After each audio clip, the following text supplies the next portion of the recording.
In this video, we're helping out our good neighbors and friends take down an old fence and replace it with this new one. In this video, we'll be removing and replacing this old fence. Now, this is a common problem where posts will rot and the fence starts to lean over when the weather hits it. Now, what we're gonna do, we're gonna do this style of fence here. So we're gonna start off with the removal of this fence, and we'll take this step by step.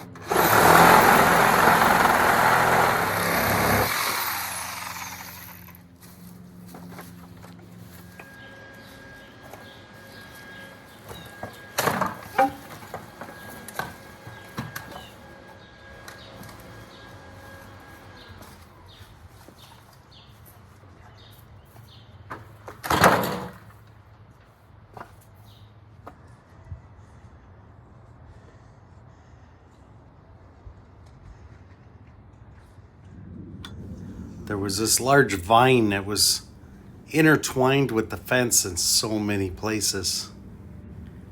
We ended up cutting the vine right to the ground. All right, within a couple hours, we got the whole fence down. All the way down the yard here. Most posts were just rotting out of the ground. They just fell right out. We just had this middle section with this big old vine growing through it. So that we'll have to chop up to dispose of. Here's all the scrap fence loaded on a trailer, ready for disposal. But for now, I'm gonna start over at this end of the yard. I'm gonna put one post in where the fence starts. And if I can't put it close to the fence, I'm gonna put it as close as I can. At this end of the yard, we got a good post over there. So once we set our first post into the ground, I'll show you what I'm gonna do next. Okay, I put a post as far as I can to that end of the yard. Of course, a lot of cement down in the hole, and I got the telephone posts to contend with. But I was managed to dig a hole 36 inches down. I stabilized the post somewhat with some stakes and some 2x4s. Now what I'm going to do is mix some cement and fill it and set that post in the ground.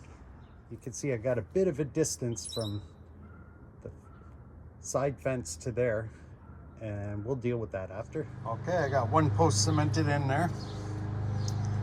I got everything trued up, it's all level. These are some of the big rocks I had to pull out of the hole. Cut through some tree roots, so as you can imagine, sometimes you got to find your best route to put your posts, and this is the best I can do for this area. All right, okay, you can see that slightly lower end of the new fence. That's going to be the top rail for the back fence. Now the other top rail for the fence, the opposite end of the yard, is going to be level with the top fence on that side of the yard. So I'm gonna run a string from the top of there, where the top of our fence boards are gonna go, and I'm gonna run it all the way to that fence over there, where the top of the fence board's gonna go for our back fence. Now that I got our string tied up to where our top of our fence board's gonna go at one end, and I did the same over to the other side, we're gonna walk along and make sure a 6-foot fence board is going to be long enough to fit between the string and the ground, as well as not too much gap on the bottom, or we might have to adjust our height. Okay, now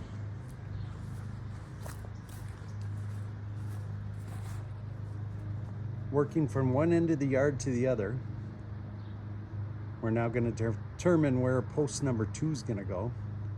Ideally, I want 90 inches to be the measurement between the space between each post, or something similar, but ideally I want it to be divisible by 9 inches, and I'll explain why. Because our design is a shadow pattern, our boards are 5.5 inches, our space is 3.5 inches, so between there and the edge of our board is 9 inches.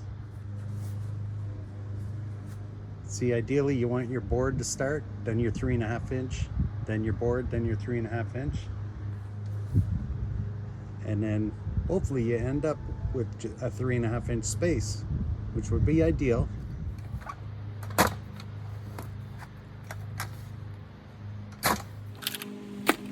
So it is doable to dig posts by hand. A little bit of elbow grease, you can get through this in no time.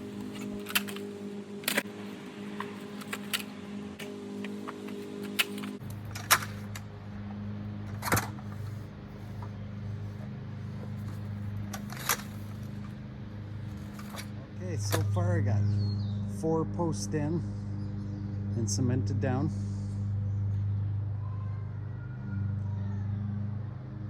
Now, this one little tree here the homeowner wanted to keep, and it was right on the fence line, so this one post is a little bit jotted out, but I think in the end you're not going to see that much. All right, it's the next day on our fence build. We're kind of working around the rain here a little bit, so instead of finishing our posts, I'm going to start building some sections here. I'll show you what I'm doing. All right, I tightened up our string line here, so we have a nice true line from end to end for the top of our fence boards. I'm going to start off with one 2x4 this way, and then one directly under it this way. Then we're going to go 2 more, and the vertical ones are going to hold our fence boards. So what I'm doing is just going to toenail that in with some screws, each board. All right, we're going to start with our first section here. The distance between the inside of each post is 90 1/8 of an inch. So we're gonna go cut our 2x4s to that size. I double check the measurement from the top to the bottom. Both posts are true.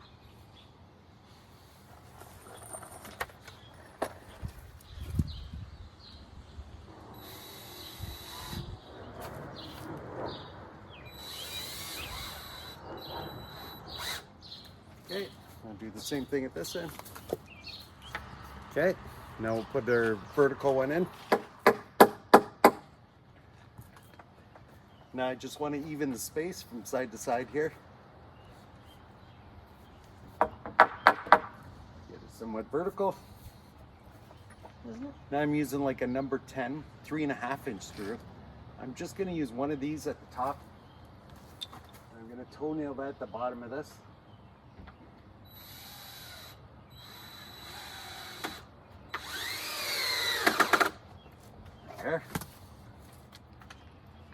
There, now I'm going to go through the side with 2 3-inch number 8s.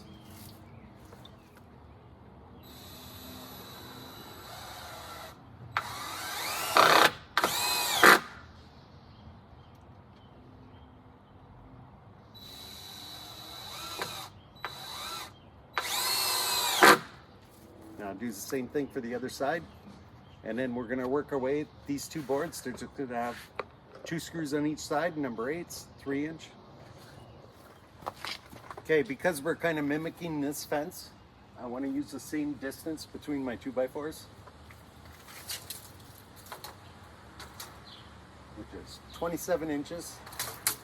So we're going to put our next vertical 2x4, 27 inches space from top to bottom. Okay, so I cut a scrap 2x4. We're going to lay that in there. I cut this exactly 27 inches.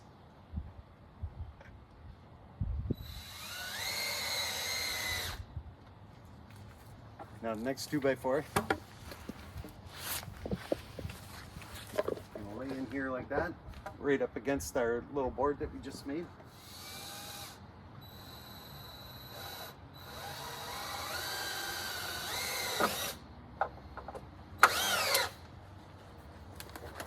Put a screw on the other side.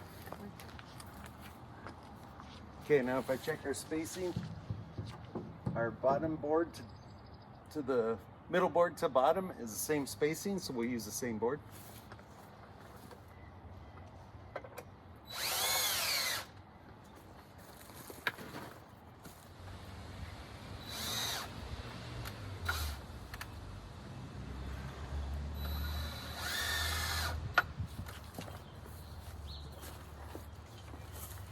Okay, now we're going to hang our boards. We're going to start off with a full board right by the post. Made myself a little jig here because our spaces between each board is going to be 3.5 inches, which is the space of this. I'm using number 6 inch and 5/8 length screws. I should say my lovely wife's been helping me with this entire build. She doesn't like to be on video, so it looks like I'm doing it all on my own. Okay, flush with our upper one. Go parallel with that 2x4. Kick that in. There we have it.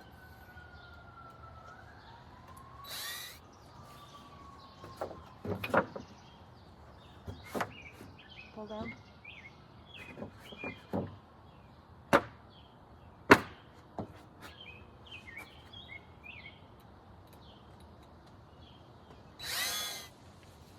Okay, this horizontal 2x4, I'm gonna put a couple screws in the center to hold this board down onto this board.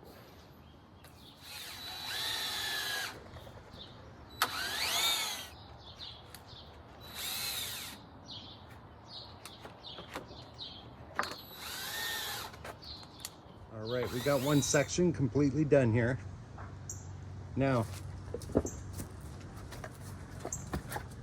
when you go to do the opposite side, so that this board overlaps the same as this board and that board on the opposite side. All right, when you put your first board on the other side, it's gonna come over a little further into this board. So to make up for that, you need to make the gap a little bit smaller between this board and that board on the opposite side. So your first gap's gonna be about 2 3/4 inches. Okay, here's our starter board. I got 2 3/4 inches. Then the rest of the spaces are 3.5. And that's gonna give us that even gap between this and these two boards on both sides. Okay, here we are. We got our boards up. We're working on the rest of the sections here.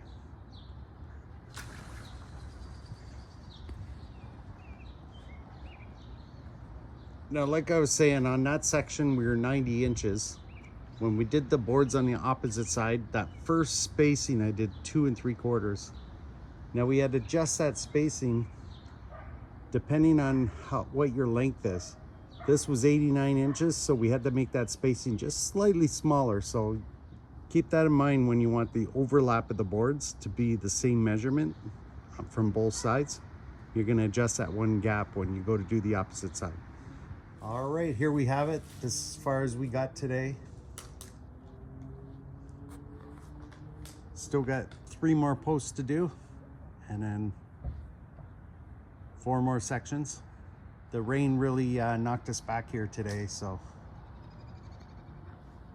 And of course on the end here, made a little section with some angle cuts, and then hung some fence boards. Just got a little fancy, but if you have a situation like that, of course you got to adapt to it. Well, tomorrow's another day. I'll bring you back to continue with this project.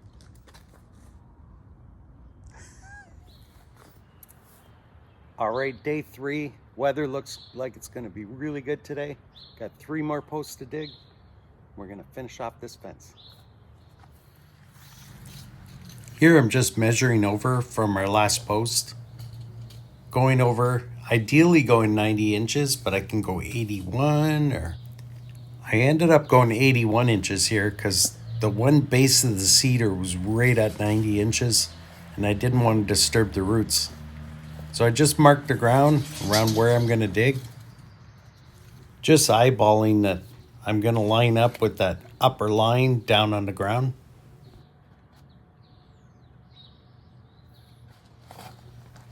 Now the first few shovelfuls is where I'm going to tell, like, am I hitting roots? Am I hitting rocks? Is there old cement? Can I put a hole here? But once I get through that, all I got to do is keep digging with that post hole digger.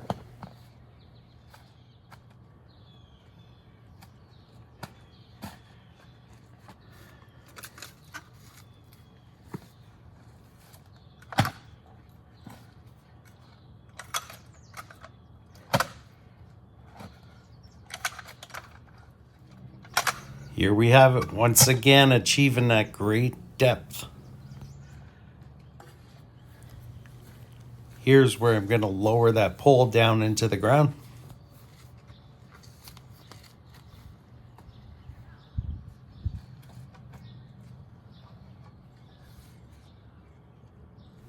Once I get it in the base of the hole, I like to put my level on there. Then once I have the post level, I can move it just where I'm touching the string and put it in the base of the hole so that I'm right on target.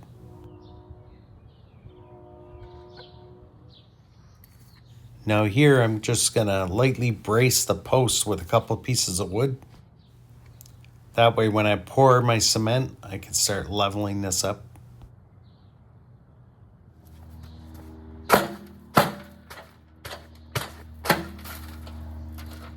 So for each post, I'm mixing 2 bags of concrete mix.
Now again, just measuring over, trying to find that ideal spot to do the next post.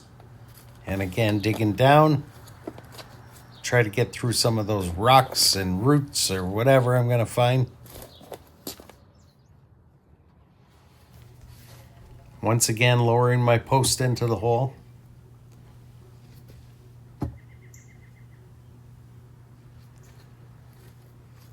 Putting that level on there. Moving the base of the post so that I'm level when the post is hitting the string line.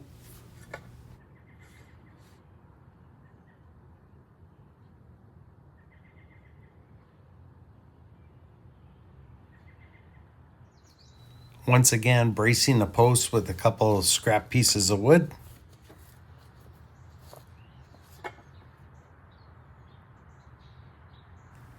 Getting the post level before I start dropping my cement mix in the hole.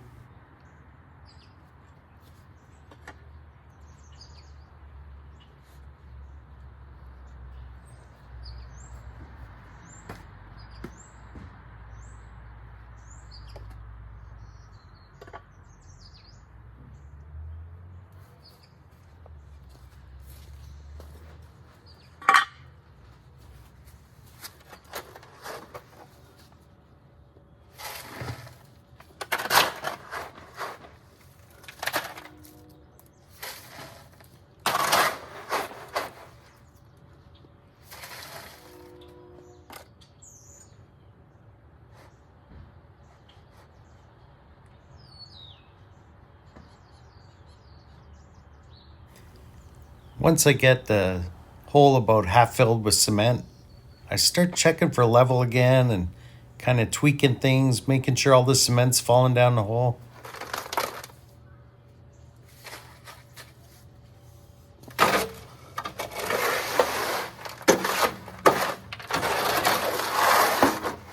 Now I'm just topping the upper part of the hole with cement.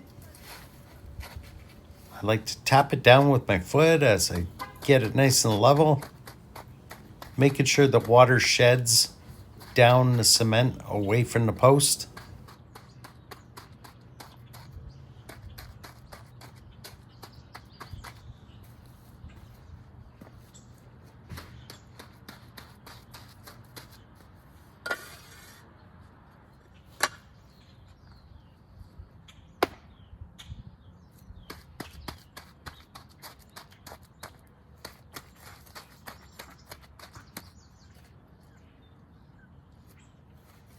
Okay, for now we're just putting the upper bar in each section because our cement has been resting for a couple hours now, but just to be on the safe side, start bracing those posts. And then we'll continue on. Recap with everybody here. We got our boards in, we got to put our fence boards on.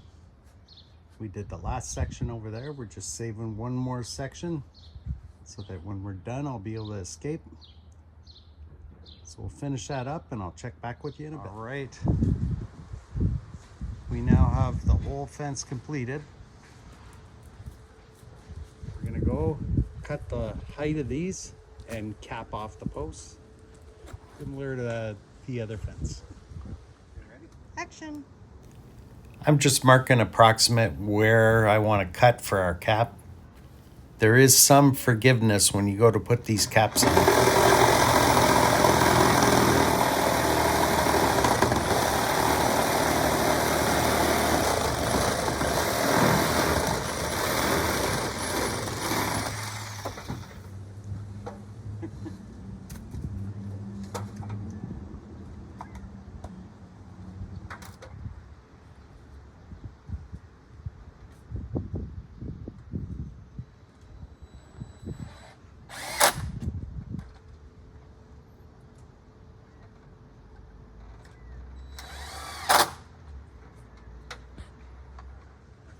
All right, we got this fence all done.